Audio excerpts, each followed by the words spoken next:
At the halfway point of the Summit League regular season, only one team stands with South Dakota State's men atop the standings. 2 years ago, Omaha nearly dethroned SDSU and won the tournament championship. Today, they look to make a statement that the Summit is a two-horse race. They'd have to do it in a packed Frost Arena. Great atmosphere for this one, and can live up to the billing for the most part. First blood drawn by Skylar Flatten. He skies for 3 of his 16 points, and SDSU has the early lead. It was nip and tuck in that opening half of play as Tevin King gets that runner to fall over. SDSU taking a 2-point lead. And then it's going to be David Jenkins Jr. working the baseline. He had 19 points, gets the N1 here. Now State had the lead, but Omaha went on an 11-0 run to go up by 7. That's thumbs down from TJ Otzelberger. Here's thumbs up. Mike Dahm. Boom! Big time slam. Jacks gets within 5. They then get the ball back in transition, and guess what happens?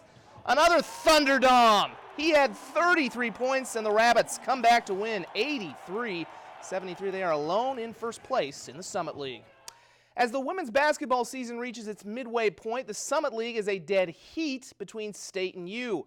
And assuming both teams can continue to take care of business when not playing each other, there's a good chance that both are going to end up in the NCAA tournament regardless of who wins the Summit League tournament title. We keep things in Brookings, where the Rabbits faced Omaha, a doubleheader just like they used to do back in the old school Division II days, and some old school passing right there gets Tylee Irwin open for the layup, and a few moments later, more great movement leads to Tagan Larson, the Roosevelt alum, getting the hoop and the harm as SDSU races out to a 9-1 lead. They actually would take a double-figure lead, much to the delight of the young Jackrabbits. Madison Giebert from beyond the arc. Kind of got sluggish after that, though, as Omaha would close within 6 at the half. Ellie Brett, the former Lincoln standout, she's not really able to help him this year, injured.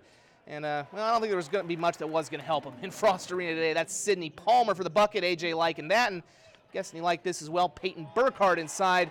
Rabbits pull away to win 81-47. The Coyotes looking to get to 7-1 in league as they took on Western Illinois. This thing was pretty much over from the tap. Not going to lie, but credit Western. They kept playing. Chloe Lamb with consecutive threes as USD gets out to a double-figure lead. Then later in the first quarter, it's Hannah Shervin, the New Mexico transfer, with a nice up and in, 21-18 Coyotes. Now take a look at the score now. Yeah, it's a 30-point game when Allison Arns cans this three. That's the score at half. Does not get any better for Western Illinois. It's now a 30-point game. That's Kira Duffy from almost NBA range.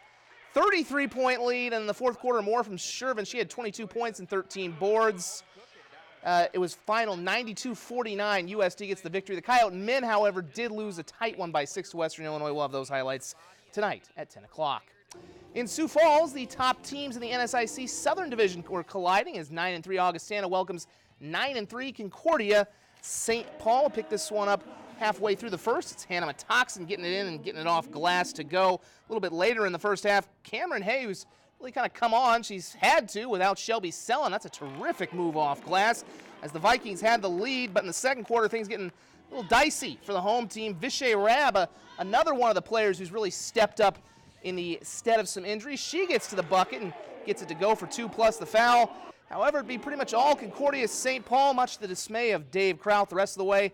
Anna Schmidt from the half-court line drove it and put it home as Concordia St. Paul goes on to win 75-55.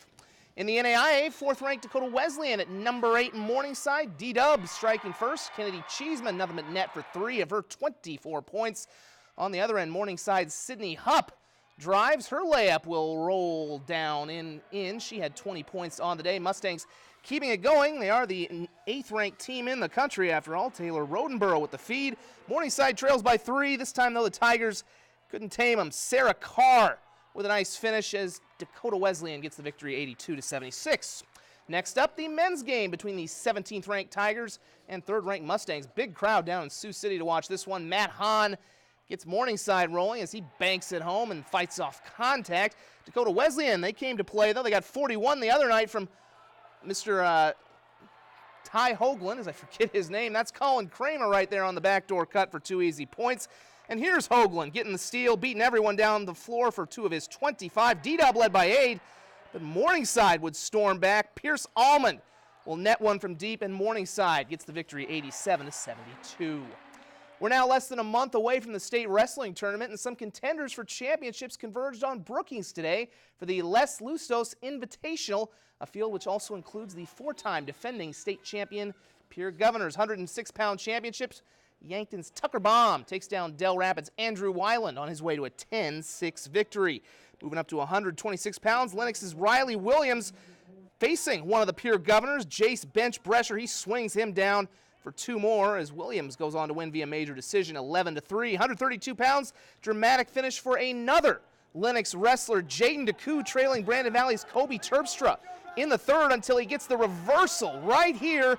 And that'd be the difference in the match as he goes on to win by a final of 4-3. And finally, at 138 pounds, Vermilion's great wrestler Lucas Anglin in complete control against Pierre's Jack Van Camp. Anglin with the near fall as he goes on to get the 14-3 major decision win. However, Pierre takes the team title with a score of 209.5. Rapid City Central is in second. We'll have plenty more highlights from prep and college coming up tonight at 10 o'clock. We're back in one moment.